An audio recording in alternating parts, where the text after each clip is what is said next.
What I can offer everyone today is honesty. I'm going to try to keep it all the way real with you.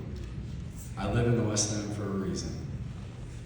When I was a kid, I dropped out of high school, ran with a pretty rough crowd on the streets. I ended up doing 8 years in federal prison for firearm trafficking, narcotics trafficking, 924C, use of a firearm in furtherance of drug crime. And I learned a lot in prison, and I learned a lot when I got out. When I got out, I got to the Talbot House on Vine Street, halfway house, and I saw nothing but poverty. They had 2 Talbot House buildings. The next 3 buildings up were gateway halfway houses. Down the street, across Charlie's 3/4 house, turn right on McMicken, Volunteers of America, 130 beds for registered sex offenders. And so when you get out and you don't have anything, and the city just puts you in that environment, what do you think is going to happen? What do you think is going to happen? And so I'm going to tell you a story that I've only told 1 or 2 people, and it happened this past fall. My wife was working in the Hayes Porter Student Garden, and she was obstructed by the fence, working in the beds, and a group of kids walked by, and one of the kids was saying, "Hey, I need to get a gun. Does anybody have a gun that I can get?" And the kid said no. He got on the phone and called somebody else as he's walking and trying to get this gun. So my wife called me, and she said, "There's a kid at the Hayes Porter basketball court right now trying to get a gun." I said, "Well, I can talk to him, but one thing you learn in prison is it's good to mind your own business. There's some risk that comes from putting your nose in other people's business." But I felt where this community is right now, I don't have a choice. So I walked out to that basketball court, and I went straight up. She told me who it was, what he was wearing. I went right up to him. I said, "Can I talk to you for a second?" And he said no. And all his friends got in a circle around me, and it was very uncomfortable. And I said, "Please give me 2 minutes, and that's all I'll ever ask from you for the rest of your life." And he said, "Okay." He took a step over. And I said, "When I was young, I made bad choices, and I paid for those choices. And you're going to make a choice that's going to determine the rest of your life, your outcome. You're going to make a bad choice. And all these people here, they're not going to visit you in prison. They're not going to put money on your books. They're not going to get an F of it. They're going to go on with their life. They're going to think they're your friends right now, and everything's cool. But it's not like that in the real world. In the real world, there's consequences for bad decisions, and you're going to find out the hard way. And I don't know how much of a difference it made. Those are the kind of conversations we've got to have in the community. And I did see him when I walked to a community council a few months later, I saw him on Chestnut Street, the big gang of kids, a couple of lookouts at the top of the street. I know what time it is. I know exactly what they were doing. And if you see him, he's got braces, he's got dreads, he hangs on Chestnut. These kids need us. They need people to talk that truth to them. And I just encourage everybody here to remember that. Look at these kids, but it's not just the kids. The kids aren't the ones that are just shooting. Yeah, there's kids, there's the social media, there's that kind of drama, but there's a lot of adults out here that you're not going to change. I'm not going to be able to look them in the eye and say, "Oh, guess what? You're going to get locked up." Well, guess what? They've already been locked up 5 times. I don't care. And so we got to look at the community and how it's designed. I've got a Facebook post from a Hayes Porter teacher a couple years ago, and it says, "Late last week, we got news no human parent or teacher wants to hear. Last night, one of your students was shot. Watching YouTube and playing video games in his room like any 10-year-old kid, a bullet went through his window and hit him." This is right here in City West. I'm sure everybody remembers it. And he went on to say, I highlighted it, "Politicians and developers need to stop with concentrating poverty into as many poor people as they can fit in a city block, then turn a blind eye to the crime and violence that comes with that decision."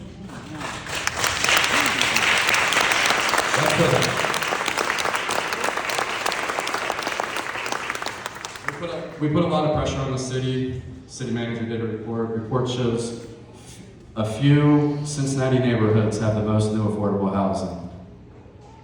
Walnut Hills, Avondale, and the West End, 80%. This is WVXU. And so they don't want to put income-restricted housing in white neighborhoods.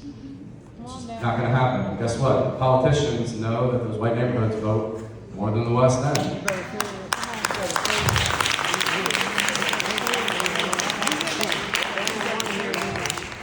They concentrate, and they concentrate intentionally. It's actually against the law, which we can get into. But one of the issues that we have is, as we fight, we just don't have that voice. Chris and I, we've walked this neighborhood with our politicians. We've walked it with Mark Jeffries. We've taken him to the empty storefronts on Lynn Street. We say there's gravel floors. It's been 20 years since they built this. Not a kid can't get a job with a pizza place after school. He can't even get a pizza. Where are you going to get pizza in the West End for your birthday? The city didn't care. You believe me, there's one intersection in Blue Ash or Mount Lookout, wherever you want to go, there's more business opportunities, there's more jobs, there's more of everything than the entire West End. All 3 census tracts.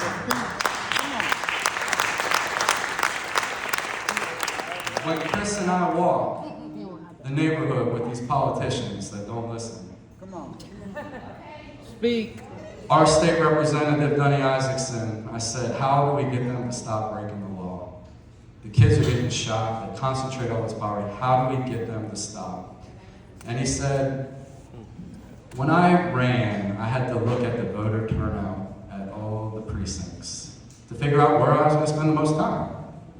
And he said, what do you think the West End, I voted your real Baptist church. He said, what do you think that precinct turnout was? He said, 5%? He said, 3%. He said, what do you think Mount Lookout is? I said, I don't know, 30? He said, 27%. He said, so if a politician's going to piss off a neighborhood, which one do you think it's going to be? It's going to be the one with the 3%. And it's a reality. And so we don't have a voice. And I can't tell you that voting, can't tell you that things will change. It's so systemic, the segregation, the concentration of poverty, keeping white suburb voters happy. There's systemic problems here, and it is rooted in fundamental racism. And you can go back to the highway to look at it. I'm gonna. You better say that.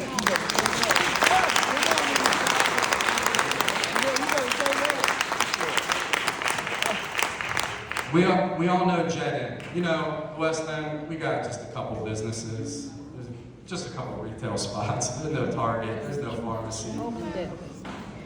We have one business, and it's Didnt. I'm sure everybody knows Didnt. And the owner of Didnt, his name is Rob. And he's got some fresh produce. Rob's trying to do his best. And Rob sent community leaders, he sent the city, he sent CPD letters. And I'm just going to read a couple highlights. As expected, there was a shooting last night in the same spot that I've been telling police. Nothing has been done since I talked to them. Here's another letter a few months later.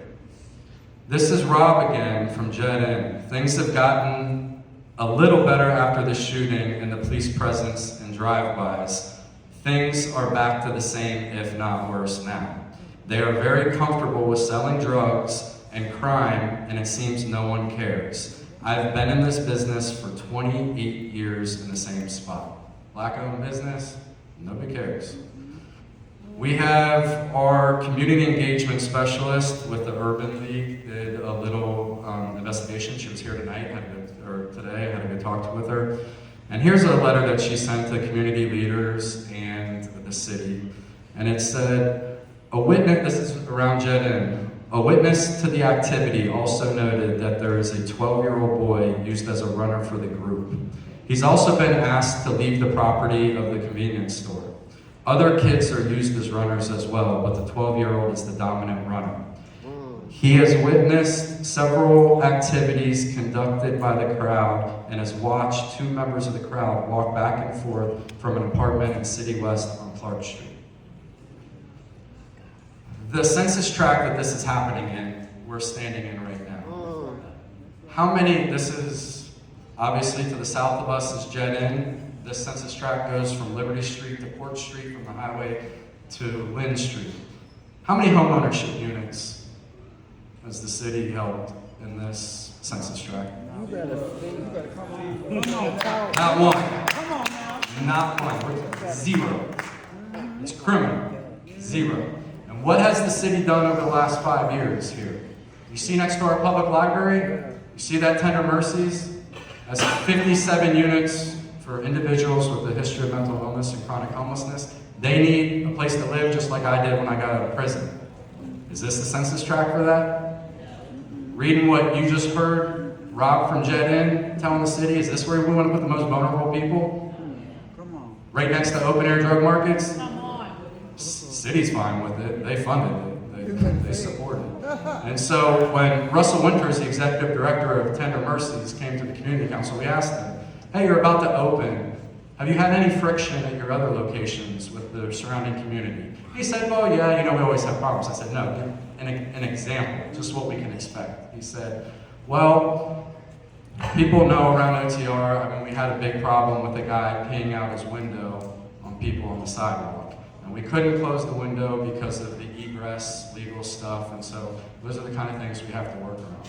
So as we look at the kids and the environment we create around them, keep in mind, how many kids run through that public library right there on the corner? How many kids are going to the CRC? How many kids are going to Theodore Berry, Head Start? So what does the city do next?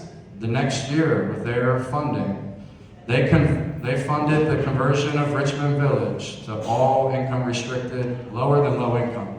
So 60 to 80% AMI, we won't get into the technical nature of it, that is low income. They put it lower than that. They made it 0 to 60. Chris's dad lived there for 27 years. Guess what? He lives in Rosemont now. Because his household and his son made too much money to live there. They're not allowed to live in this census tract. This has to be poverty.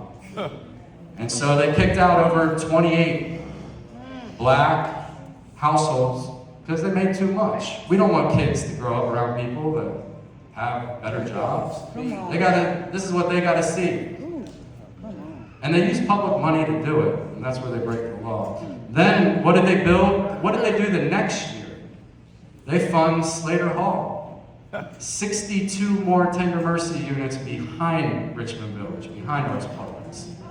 In a census tract without a single home ownership unit, in the last 5 years, they had 368 lower than low income units. Kick out people who got too good of a job. And this is what we surround our kids with. And we think they're going to be different. We think their environment is going to, just magically, they're not going to be a reflection of the environment that the city created around them.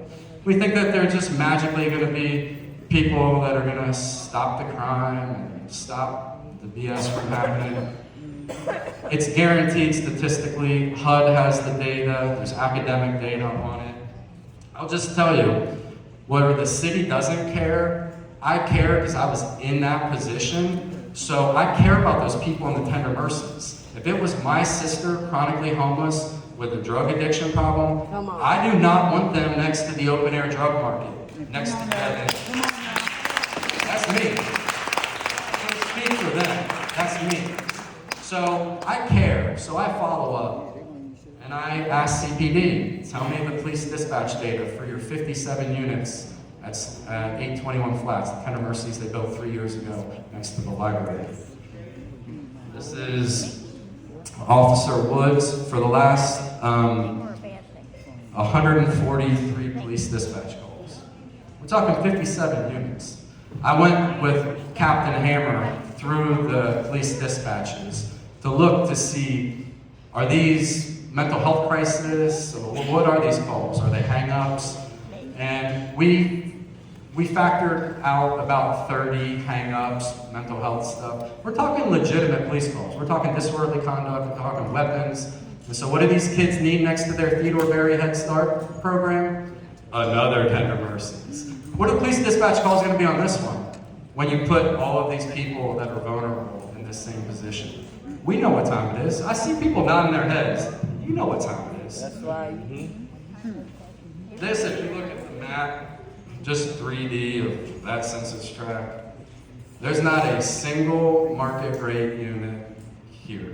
You can see those City West units, those are income restricted or voucher based. You can see Richmond Village now, you can see the Slater Hall site, you can see the 21 Flats.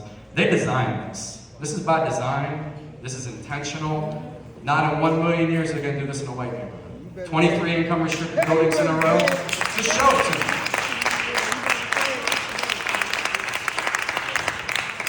If you think it can't get worse, at the community council, we had the most hellacious fight.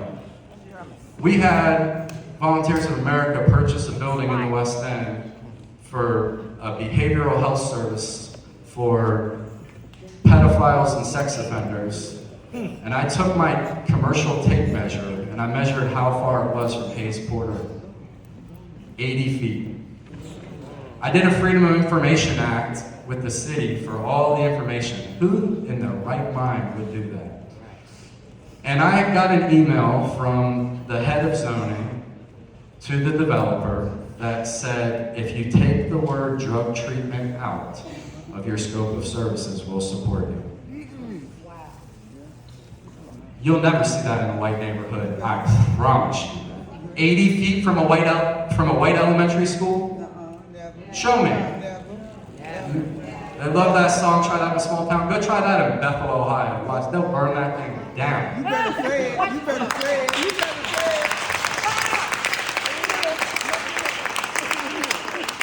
it. City zoning said, hey, yeah, we'll support it.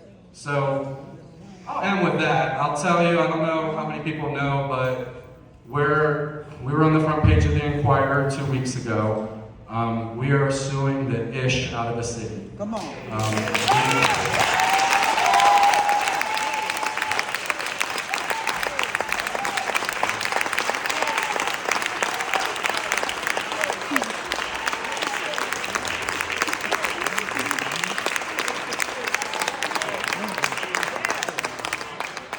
Our lawyers, we found our lawyers because they wanted the U.S. Supreme Court for the most precedent-setting case of the Fair Housing Act in 2014. They're from Texas, and they tell me, you don't have, they said, no, they don't have to listen to you anymore. Believe me, we know what we're talking about. And so you don't have to trust me. You can trust lawyers that wanted the Supreme Court for the Fair Housing Act. It's discrimination. What the city's done to the West End. There's a law, there's actual laws. And they say if you do concentrate poverty this way, it has to be part of a comprehensive revitalization plan, where you have to have the resources to offset the harm you've done. So there's these very technical ways that theoretically they could do it if they offset it with the market rate, with the home ownership, with the grocery stores, with it has to be included. But they don't include it, they just concentrate the poverty here. And so, in closing, based on my prison experience, I want to make one plea, and I can't make this any more passionate. We know in this community there are people that know who the target was that night. Chris and I were there. I can't shake it. We've been to a lot of shootings in the West End. We go. We were on the text thread. We're there immediately. We were there that night.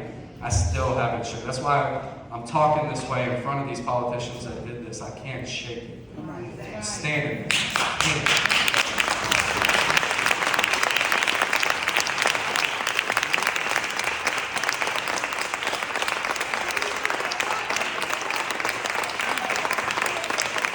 They're not living in a census tract. And they sure as hell aren't going to raise their kids in a census tract.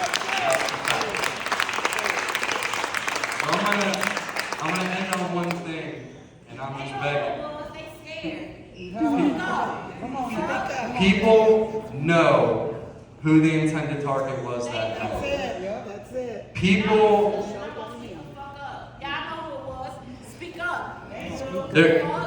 they know what the beef was about, they know who the intended target was, and they know what the outcome was on this family. And somebody's got to speak up. I'm telling you, in prison, it is a thing where they check your paperwork. They say, are you a rat? You have a 5K1 letter, Rule 35, they have all these terms in prison for cooperators. I have clean paperwork. Just said that right now. As somebody with clean paperwork, I can assure you, there is no street code that protects a man that shoots into a crowd.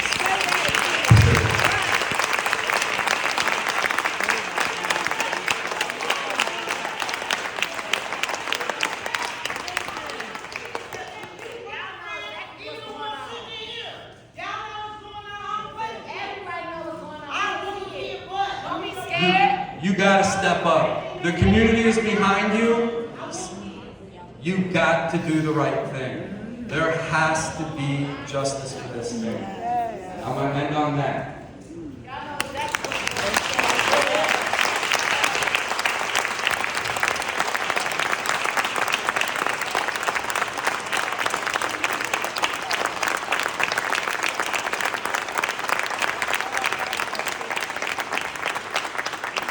Thank you to Noah O'Brien, who represents this community and stands up for what is right. Thank you. Thank you. Thank you. Thank you. Next up, I would like to introduce